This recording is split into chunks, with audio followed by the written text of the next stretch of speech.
Hi, welcome to Gattu's kitchen. ఈరోజు నేను మీకు మిగిలిపోయిన జొన్న రొట్టెలతో మనం నైట్ చేసుకున్నాం అనుకోండి, మార్నింగ్ బ్రేక్ఫాస్ట్గా తినొచ్చు. ఒకవేళ మార్నింగ్ చేసుకున్నాం అనుకోండి, ఈవినింగ్ స్నాక్ లాగా తినొచ్చు, నైట్ డిన్నర్ లాగా తినొచ్చు. చలికాలం అనుకోండి, వేడి వేడిగా అప్పుడప్పుడు చేసుకొని ఒక 5 మినిట్స్లో అయిపోతుంది. చేసుకొని తింటే చాలా బాగుంటాయి. ఇవి కడకడ కావాలనుకునే వాళ్ళు నేను చెప్పినట్టు చేయండి. ఒకవేళ మెత్తగా కావాలనుకునే వాళ్ళు మనం అటుకులు కానీ ఉప్మా చేసుకునేటప్పుడు ఎలా కడుక్కుంటాం ఒకసారి, అలా ఒక్కసారి కడిగి చేసుకుంటే మెత్తగా వస్తాయి. ఇలా మిగిలిపోయిన జొన్న రొట్టెలే కాదు, గోధుమ పిండి చపాతీలు చేసుకోవచ్చు. నా ఛానల్లో బియ్యపు రొట్టెలు ఉన్నాయి చూడండి, ఆ బియ్యపు రొట్టెలు కూడా చాలా బాగుంటాయి. అదైతే కొంచెం మెత్తగానే ఉంటాయి, అవి ఇంకా చాలా బాగుంటాయి. బియ్యపు రొట్టెతో చేసుకోవచ్చు, జొన్న రొట్టె, సజ్జ రొట్టె, మనం ఏది చేసుకున్నా మనకు ప్రతి పూట కర్రీ కావాలి అదంతా ఏం లేకుండా హ్యాపీగా ఇలా చేసుకోవచ్చు. వేడి వేడిగా తినవచ్చు. ఒక పూట మనం కర్రీతో తిన్నా కూడా ఇంకో పూట కర్రీ లేకపోతే ఇలా చేసుకోవచ్చు. ఇంకొకటి చల్లబడిపోతే ఒక్కొక్కసారి తినాలనిపించదు కదా, అలాంటప్పుడు కూడా ఇలా మంచిగా వేడివేడిగా ఒక్క 5 మినిట్స్ పిల్లలు స్కూల్ నుంచి రాగానే కూడా ఇస్తే హెల్తీ ఫుడ్ వేడివేడిగా చాలా నచ్చుతాయి. ఇవి ఇలా చేసి చూడండి. ఇది ఎలా చేయాలో చూపిస్తాను, చూడండి. మరి రాత్రి చేసిన జొన్న రొట్టెలు కానీ మార్నింగ్ చేసిన జొన్న రొట్టెలు కానీ మిగిలిపోతాయి అనుకోండి, మిగిలిపోయిన వాటికి కర్రీ ఏముండదు. వీటిని అయితే ఊరికే పడేయలేం కదా, వీటితో వేడివేడిగా స్నాక్ లాగా ఎలా చేయాలో చూపిస్తాను, చూడండి. వీటిని ముందుగా చిన్న చిన్న ముక్కలుగా కట్ చేసుకోవాలి.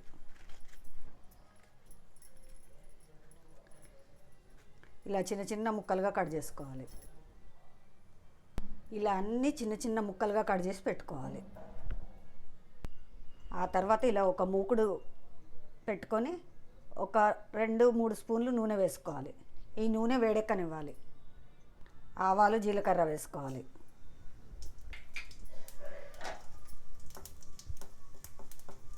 ఆవాలు జీలకర్ర చిటపటలాడనివ్వాలి.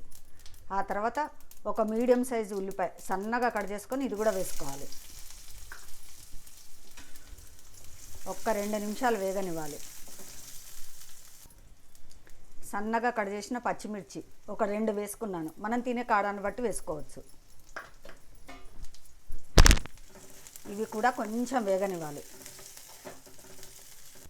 ఒక 1/2 స్పూను అల్లం వెల్లుల్లి వేసుకోవాలి.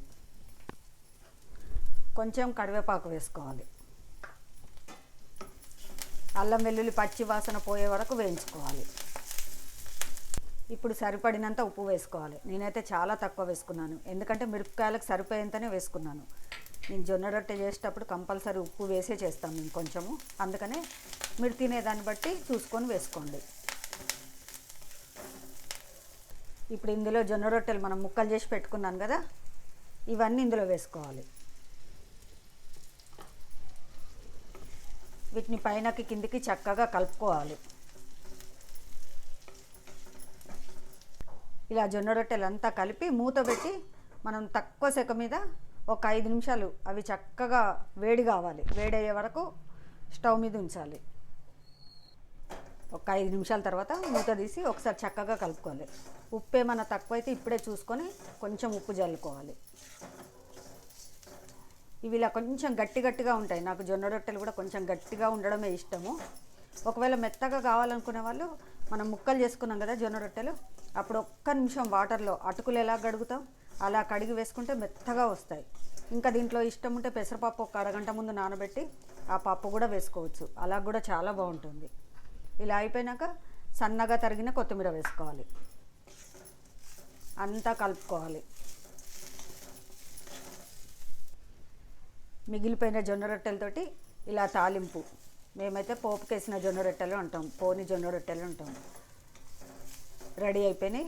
స్టవ్ ఆఫ్ చేసేసి ఒక్క 5 నిమిషాల తర్వాత మనం వీటిని వేరే గిన్నెలోకి మార్చుకోవాలి.